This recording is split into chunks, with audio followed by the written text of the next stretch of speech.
not admitted without parents or guardians.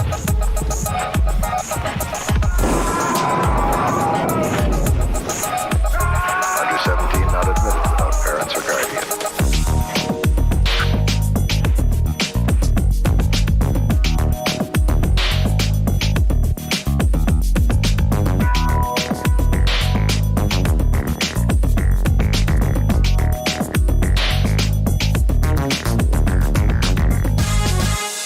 Under 17 not admitted without parents or guardian.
Good evening, fans of fantastic films, and welcome once again to the Drive-In Asylum double feature. I'm Bill Van Ryn from fanzine Drive-In Asylum and Facebook page Groovy Doom, and that's Sam Panico down there in the lower right corner. And in the upper right corner, we got our special guest tonight, Patrick Walsh from ScreamQueenz. Hello, Patrick. Sam Panico, Bill Van Ryn, what are you doing in my private boudoir? You invited us. Well, you're early. Sam's always 20 minutes late. I'm still in the middle of my hot oil treatment. Were you putting lotion on your elbows? There's all these people here, too. And me without a stitch of clothes on. Hi, everybody. I'm not really. Hi. So, yeah, we got a couple of great movies to watch tonight. It's going to be the first time I've seen either one of them in a long, long time. So I'm excited. I hope everyone else is, too. Yay. They better be. So,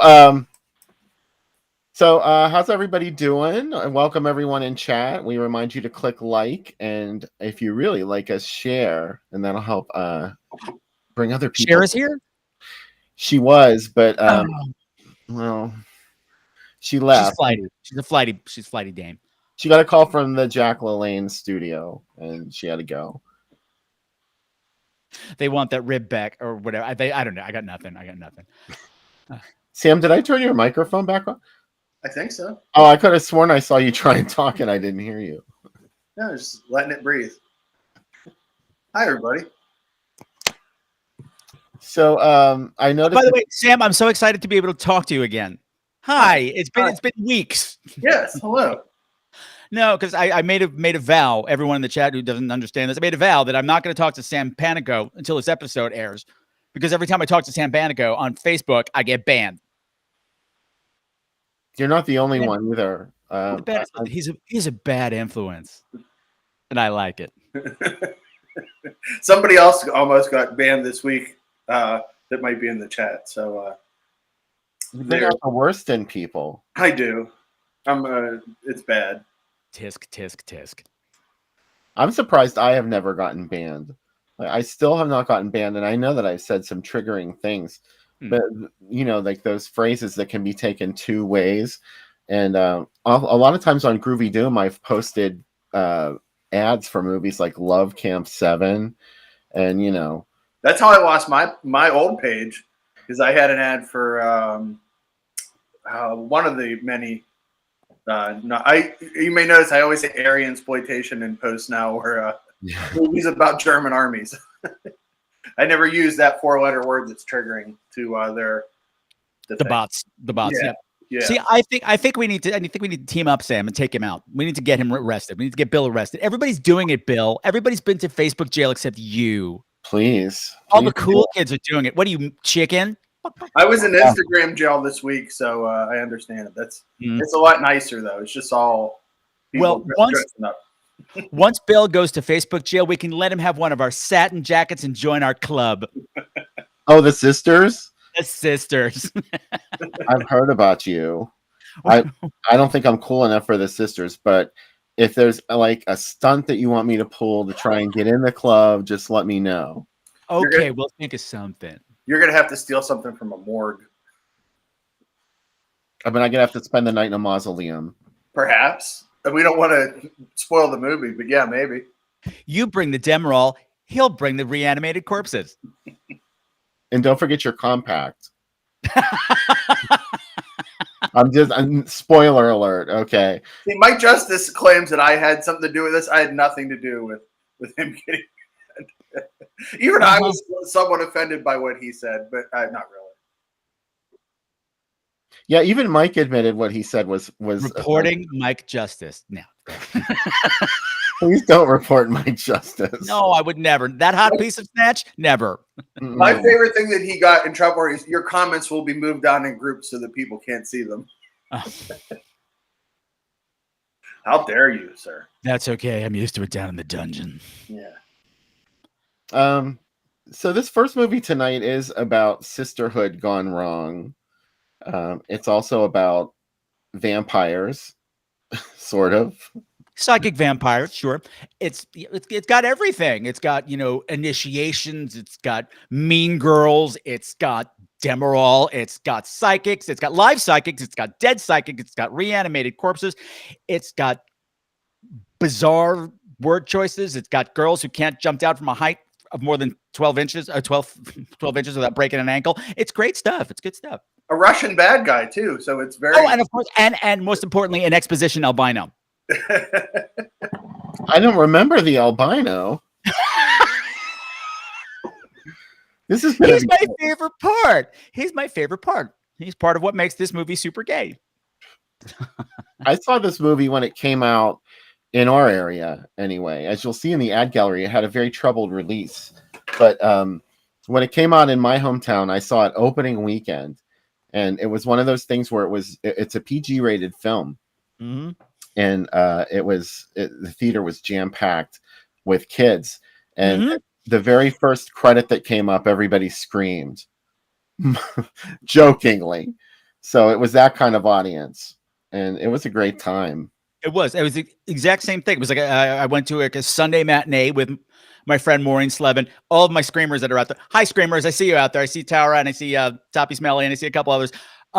They all know the Slevin sisters. My stories are the horrible, boring Slevin sisters. But I went to see it with one of them, and there was not a soul in that theater that was older than 12, and it was sold out.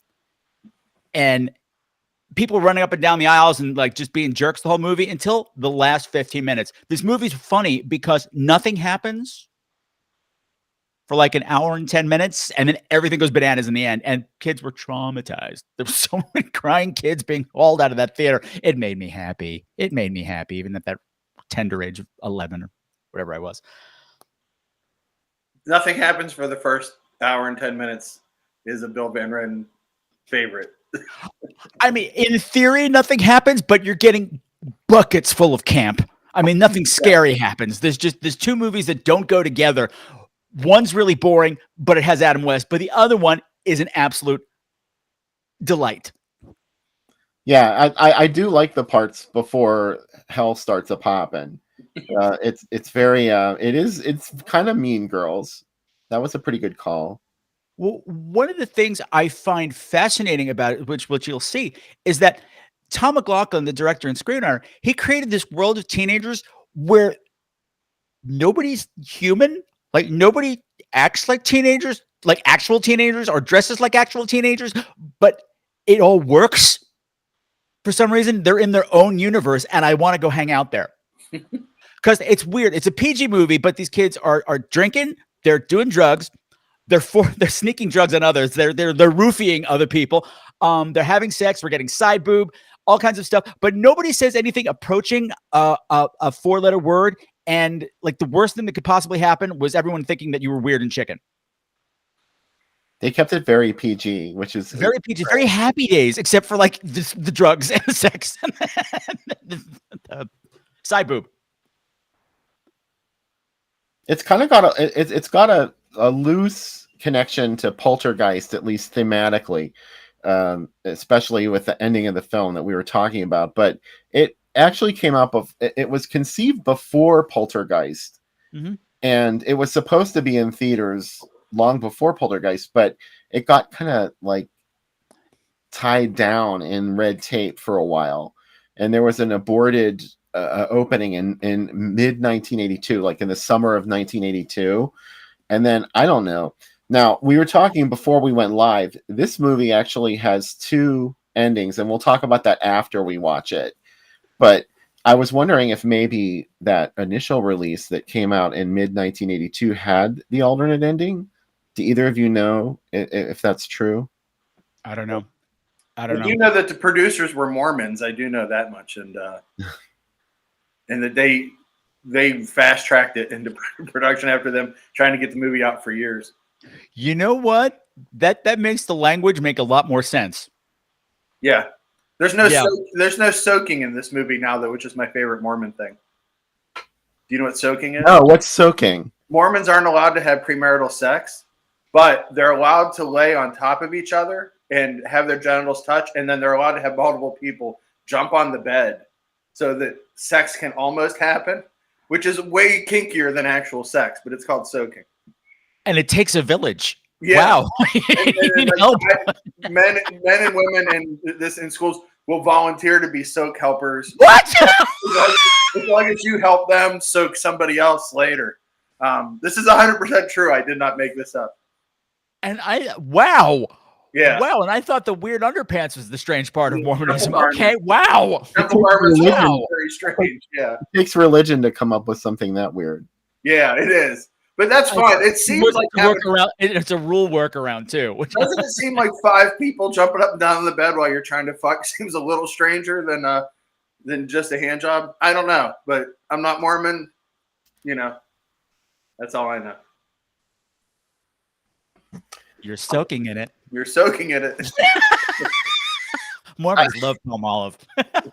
I wish I had known that was a thing before I went into the movie the first time. What is my experience? Yeah. Gross. Yeah, when you look at this, the people that produced this movie may have soaked. When you meet a Mormon person now, if you ever meet one, you'll be like, oh, believe me, once we're done here, I'm texting my friend who's an ex-Mormon, who's excommunicated Mormon. So I'm telling you about this soaking business. I was a roommate with you for 4 years and this never came up. How did he not tell you? I don't know, but it's now I understand why he was always giggling when I was doing the dishes and I had to let them soak beforehand. I'm not gonna let these soak for a bit. And he'd be like, "Oh." Now I understand. There's definitely a soaking subtext in this film. Now that I know. It also explains Meg Tilly's sweater. Meg Tilly's sweater, and this is one of the scariest parts of the movie.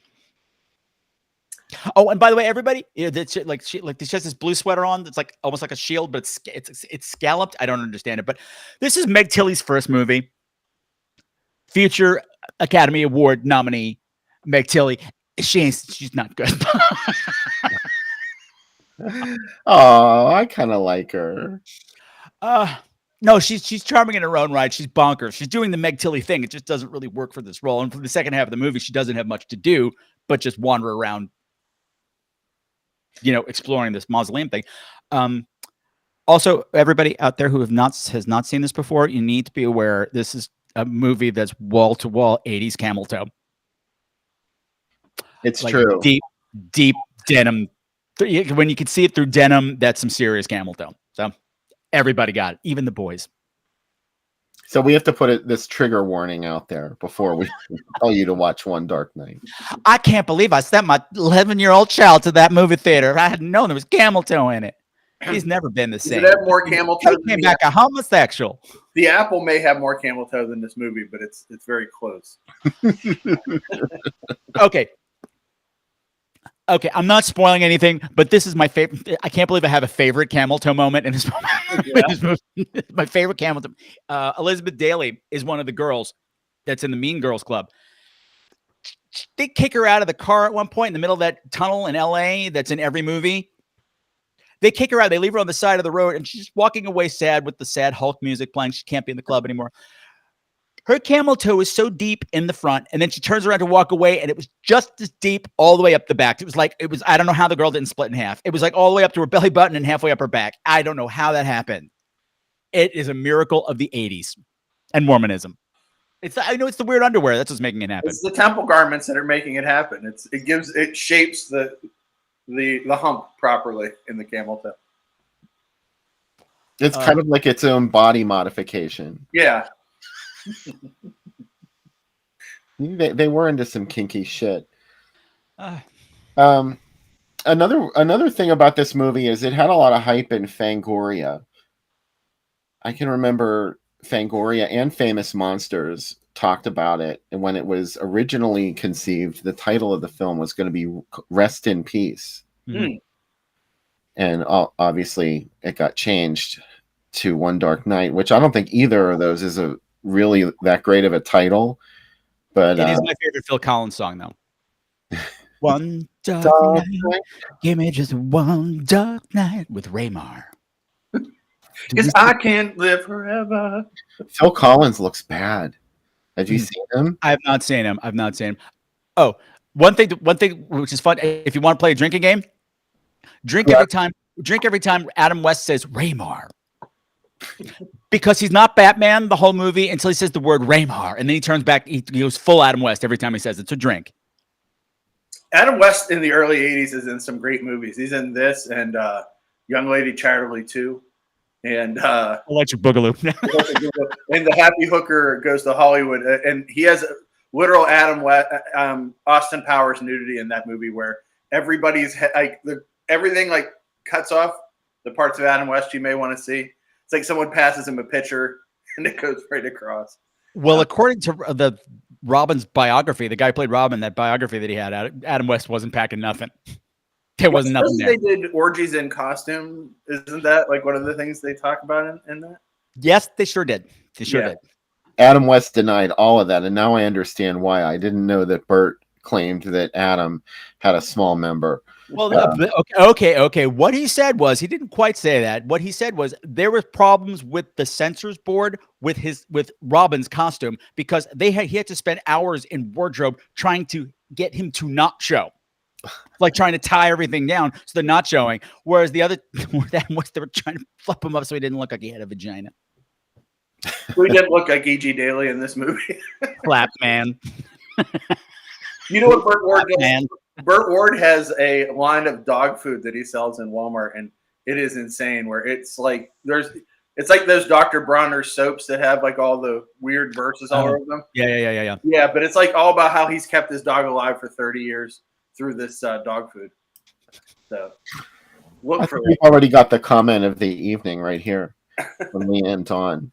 Whoa. That was the 80s. That was the 70s and 80s. That was the look. I remember my sisters going out because they were a lot older than me. They would be going out and pulling up their zippers with pliers. I remember that very well. It even happened on The Facts of Life, the first season. Wasn't that the whole Brooke Shields? Nothing came between her and her Calvins. Mm-hmm. What was that all about? I remember that. Yeah. I'm 12 and I'm not wearing underwear. No. Gross. I'm nude in a lot of movies and I'm not even 15 yet. I'm Brooke Shields. Mm-hmm. My mother. That was okay back then too. Yeah. Like no one seemed to have a problem with that. Her mother used to produce those and like she produced Sahara for Canon. Her mom got paid like more than any of the actors in the movie other than Brooke just to be on set. So good work if you can get it, you know. But jeans were quite tight back then. Everybody wears baggier stuff now. I think it's a freer, especially now no one leaves their house. No, you can actually get a yeast infection from watching this movie. Everybody's jeans are so tight. Warning number 2. Yeah. There may be one starting right now somewhere. Yeah. It could be you. Check yourself. Before you wreck yourself. It's probably me. Let's be honest. What is gestating?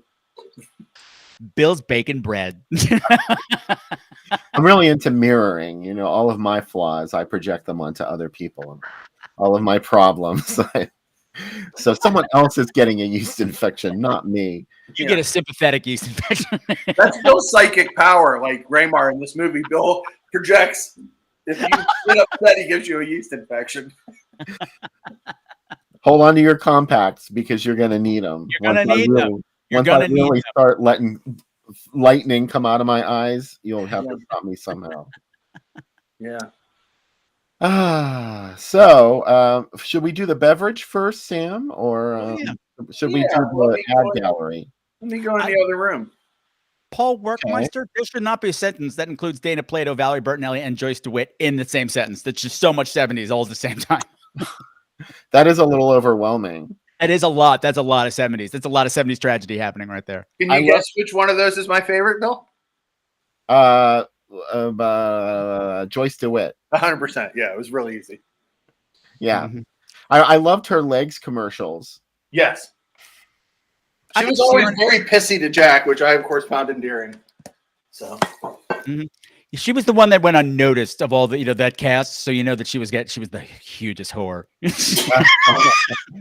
She was the everyone's talking about Suzanne, but I'm the one who's easy. That's why I'm here. I got to see her in a show. Her and Eve Plum. Oh, really? Yeah. And so I got to touch Eve Plum's ass. No, you didn't. Called me up I did. I haven't watched it since. She hasn't watched hers either, so it's been. I forget what it was. Some little touring off Broadway thing. Something about etiquette, like guide to etiquette. Anyway, drinks. Let's get drinks. I'm gonna get the stuff ready. Well, now as soon as I made you full screen, you walked away. I'm here. Don't worry. Everybody walked away now. Okay. Here we go. So this is the Raymar Russian, right? And it's red, white Russian, which doesn't make any sense. But you know what? Let's just go with it. We're going to start with. We support Ukraine. Yeah, that's why we're using Tito's, which is from America. Like a Cannon movie. You put the ice in first, don't you, Sam? You sure do. I recommended crushed ice, and then I forgot to do it, and I didn't want to crush ice while we were talking, so. Oh. Let your heart be your guide on the ice. So here we go. What kind of night is this? I crushed the ice and you didn't. Oh. That seems like a sitcom plot. Tonight, Bill crushes the ice and Sam doesn't. Up next, my facts. Now, will I be able to open the Chambord? Yes. Oh, God. I pre-opened it. We're going to do an ounce of this and an ounce of vodka to get started. Wow. That's like the deepest color, isn't it? Mine is like frozen shut. Yeah, it is. You gotta gradually keep opening it every few weeks. We'll get like cough medicine. Then we're gonna do 2 ounces of half and half. Oh, brand new half and half too. All sorts of problems tonight. Okay, I got it finally. All right. 2 ounces of half and half. How many ounces of Chambord was it? 1? 1 ounce of Chambord, yes. Okay. And then 2 ounces of half and half. And then vodka. 1 ounce of vodka. I'm catching up. Sorry. Oh, it's okay. There we go. And finally, a half an ounce of pomegranate juice. And you don't actually shake this. We're just building this in the glass. We're just building this, yeah. You can stir when you're done to kind of bring it all together. Oh, wait. How much pomegranate juice? Half an ounce of Palm, the official sponsor of the show. Yeah, it took me like 20 minutes to find that in the grocery store today, Sam. It's in the fruit aisle. Yes. I know that now. Yeah, sorry. That was offensive. It is. That's where I live. There's a lot of that word used in Charles Bronson movies, I realize now. Not that you should ever appreciate a Charles Bronson movie for being politically correct. All right, so we got this color, and now we're going to add oh God, the final piece.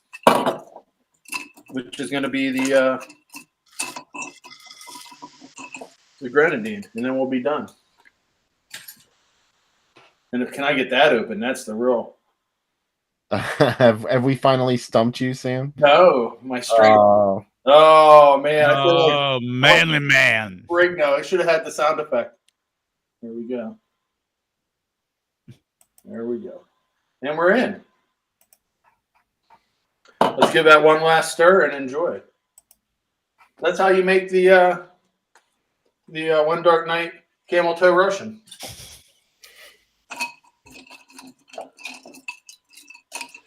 All right.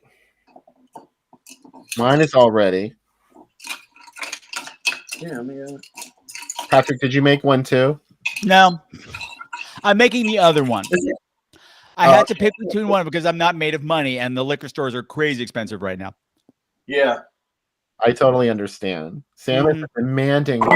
So I'm drinking a Manhattan on the rocks. Awesome. I'm drinking a strawberry quick. Well, you better be drinking what I'm drinking. I am. I'm joking. All right. So cheers to Patrick. Cheers. Thanks for coming back and doing the show with us. You're welcome. You're welcome. Patrick from the ScreamQueenz podcast. Mm-hmm. How long have you been doing ScreamQueenz? This is my 12th year. Wow. Yeah, back when I started, I was using a computer that was made of rock. It was just me, a Brontosaurus, and Harvey Firestein trying to do a show. It was weird. Had to be if it was 12 years ago. It was a long time ago. Totally different world, totally different scene. And we can talk all about that when you guest on my show next month, both of you. What? Yeah. Sam, Bill and Sam are going to be on my show. We're going to talk about Eating Raoul, the movie, and also about eating Raoul. With both of our biggest crushes, me and Sam. I'm partial to Paul Bartel, and Sam, of course, loves Mary Warnoff. I sure do. Well, you can't go wrong with the Warnoff. No. Absolutely not. No. I'm really happy with this, Bill. Yeah, it's not bad. I had my doubts about this, I have to admit, but it's kind of like a milkshake. Yeah. It's like strawberry quick. A milkshake, do the shake. They're like, it's better than yours. Damn right, it's better than yours. I'm doing David Byrne dancing over here. I think I'm supposed to have the ad gallery ready, but I got so wrapped up in this milkshake. One Dark Night. Yeah. It didn't really have a really exciting ad campaign, so don't get your hopes up. But we do have some things to look at here. Like I said, this had a problematic release originally, and you couldn't get it out of its jeans. Yeah, they had to use pliers. Or whatever they said in the chat. Here's what the ad looked like. This pretty much stayed the same through all of its incarnations. July 2nd in 1982, it was around Fresno, California, the first time I was able to find it playing. And then like a week later, it was playing in St. Louis, Missouri, where it ran for a long time, maybe like a month. Wow. And that was about the only 2 times that it appeared in theaters. Like, it wasn't only Fresno, it was the area. Oh, and it was in El Paso also in July of 82. There were not many places that you could actually find it playing, and they must have taken it back and doctored it somehow, maybe like, re-edited it or something. I don't know, changed the ending against the director's wishes. It played in January of 83 was the major release, and here it is in LA and New York. A full-page ad in the New York Post. I saw it at the Franklin Square Theater on Long Island, which was the home of the Crush Groove riots, if you remember that. Yes. Yes. I was hoping you could give us some insight into that. I caused them. I was in the theater next door. I had a sneaking suspicion. You're like, and I'd throw shit. So this was like one of the only ad variations I could find where they used a negative image. Trapped by mistake, too late to escape, already giving things away in the ad campaign. Well, you're not getting anything from the picture, so they got to tell you something. So here's some fun pairings. Here it is with the One Dark Knight boogeyman. I love the Mustang logo too. Look, that is take me back, please. Yeah. Era. Never stop running, Mustang. Lomaland. Look at all this stuff. Oh. Boogans. That's a good double feature. No matter what screen you looked at, you were correct. I'm somewhere between 1 and 3, but there's not a bad. I knew that Kung Fu would catch your eye. Yes, it did. The A in the plaza is magnificent. Yeah. I saw it at the Cheswick Quads. Oh, yes. And of course, I grew up in Springdale, PA, but the closest theater was in Cheswick, and it didn't matter. It was within like a couple minutes walk. There's a lot of mind-opening movies playing at the Cinema 70. Nobody was unchanged. Good catch, Mike Justice. That was funny. That was funny. I didn't see that. He said it. The Tattooed Dragon. Tattooed. Played by Kim Fields. Ah, Jinx. Tattooed from Tatooine. So, hi, Cubby. Hello, everybody. Someone mentioned him, and you heard his name, and he came on. Becca's out shopping, so Cubby is in hibernation mode until she returns. I wondered where she was. She's out and about. Vivi is right here, but she's sleeping, so I'm not going to disturb her. Yeah, Miss Boots is passed out. If she wakes up, she'll start running around, demanding my attention. So I was hoping Miss Boots would make an appearance on. She'll make an appearance. You know, she normally wakes up around 9, and then it's like, play with me, play with me, play with me. So I have the laser pointer ready to go. Oh, good. Yes. And it'll look like I'm playing with myself while I'm talking to you guys, which I am anyway, but it's the other hand. Yeah, don't try and deny it. I'm advertising. So I'm curious. I can't really see the chat that well from here. Is this the first time that anybody has seen One Dark Night? Please chime in if it was. Virgins. I don't know. I just assume everybody's seen this, but maybe I not. didn't see it until like 2 or 3 years ago, actually, when I got Amazon Prime the first time I saw it. Yeah. And because the artwork that's on there was very comic booky. It's like there's a couple of DVD releases that have great artwork on it. That's not that shitty picture. Yeah, and I was like, wow, that artwork's awesome. And then it didn't live up to the artwork, but I still like it. I beg your pardon. It's got E.G. Daily in it. I'm perfectly fine. Hey, we got one. Yay, Steve's a virgin. Yay. And I told the guys before, but this is E.G. Daily is the voice of Tommy Pickles and the Pig Babe, which is crazy. And she was married to Rick Solomon, who did the porn tape with Paris Hilton. Wow. Well, so many virgins. Yay. While they were married. They also married to Shannon Doherty, Rick Solomon. So we actually do have a lot of people that haven't seen this tonight. This is exciting. Oh, that's a lot of people, yeah. The producer of this film was a psychiatrist, actually, who got into the film business. What were you going to say? I was going to say that explains a lot of the pseudo-psychology that's blabbing up. The part with the teenagers is lots of fun. The other part is not so fun with the adults, except for Adam West. But yeah, there's a lot of pseudo-psychological bullshit and albino exposition albino. Yeah, his name was Thomas P. Johnson, and he decided to do a little research. No relation to Marsha P. Johnson. He decided to do a little research, and he took out ads in newspapers and asked kids to write in and tell him what frightened them. And that went into the formulation of One Dark Night. Obviously, toothbrushes was high on the list. Oral hygiene, big part of this film. Spoiler, the final girl is a toothbrush. It could happen. I also realized that was a bit of a reach. I also realized how many toothbrush. I'll be over here. I also realized how many movies E.G. Daly's in that I love. It's really ridiculous. Between this and Streets of Fire and Valley Girl, Bad Dreams. Pee-wee, obviously. Yeah. Better Off Dead. Tara's onto something here. This really is two different movies. And they're not exactly peanut butter and chocolate, but I do think that there's something special about this film in just how bizarre the tone is because of that. Yeah. So, And just how nasty it turns in those last 15 minutes. It's really unpleasant all of a sudden. It's kind of like a Junior Night Train to Terror, because that movie also was made by Mormons and is 4 movies smashed together. Well, it's an anthology movie, isn't it? It's supposed to be 4 movies. No, it's not. It was actually 4 totally different movies, 3 different movies.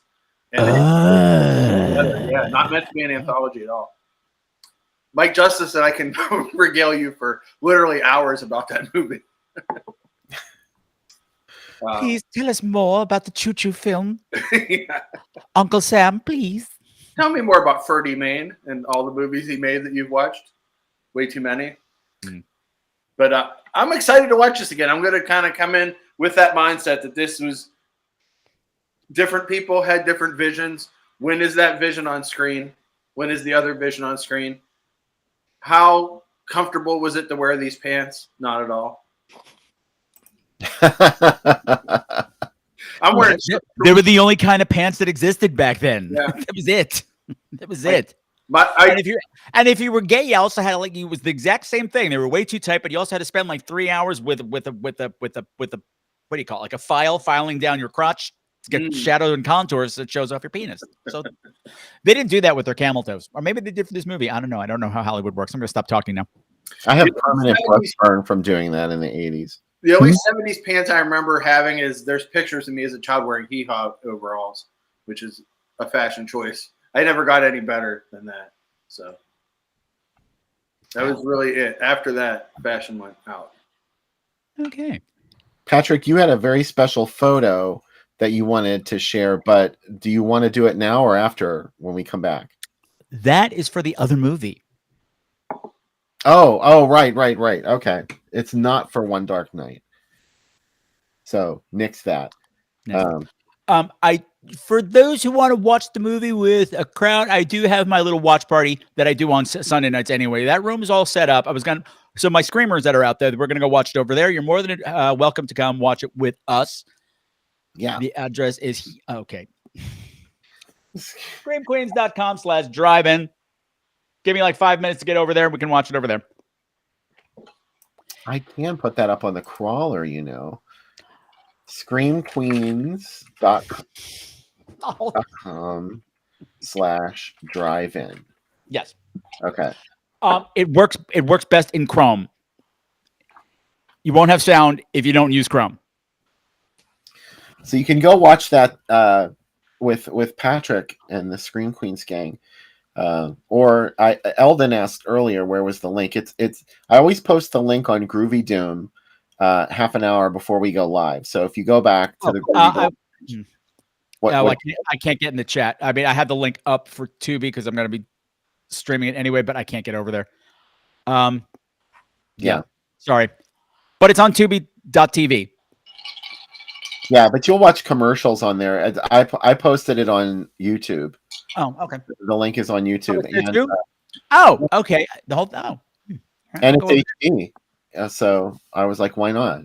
Why not watch YouTube? Well, my people don't watch commercials. Let me see one. And for those of you who are interested, tomorrow night we're going to be screening at my show. We're going to have a watch party for Stuart Gordon's 1987 bloody little fairy tale, Dolls. Ooh, we watched that on the show a couple of months ago, didn't we, Sam? Yeah, it's a Becca favorite. She picked that one. Gotta love an unrepentant bitch in a turban. Mm-hmm. I like that movie. Okay. I did too. It's a good movie. Okay. All right. If I could figure out how to turn off the captions. All right. Never mind. Yeah. It's on YouTube. Great. Groovy. All right. Coming up at the end of April, we've got a special event that's here in the Pittsburgh area. It's in Vandergrift, PA. It's called the Super Drive-In Monsterama April Ghouls. And I'm trying to actually find the April Ghouls shirt, which Yeah, order your T-shirts. Now I ordered mine yesterday, Bill. Good. If you want to order a T-shirt for this event, here is what they look like. And oh wait, there it is. Okay, so I designed this for the event. It's the Ghoul from Midnight, obviously. So you can go purchase this at the Drive-In Monsterama page. Go look them up on Facebook and send them a DM. If you wear a 4X or 5X, you have to order it directly from them. And I think the sales were closing this weekend. Mm-hmm. So make sure you get there. Otherwise, you could order it and pick it up at the event if you're going. If you're not, there's a charge for postage to send it to you. But so you can pretend you went, even if you really did not. I like her hair. She's pretty. She is. Yeah. She's not really in the movie, but don't tell. Oh, but still, she'll be on your boobs. Yeah, and you know how handy that can come in.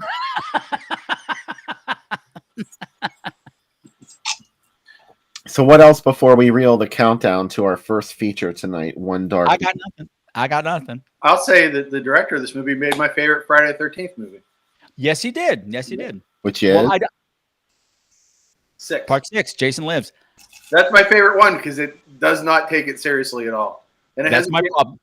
Yeah, that's when I start hating the series. But I appreciate what he did. No, I love it because it starts with the James Bond beginning with Jason walking through the circle.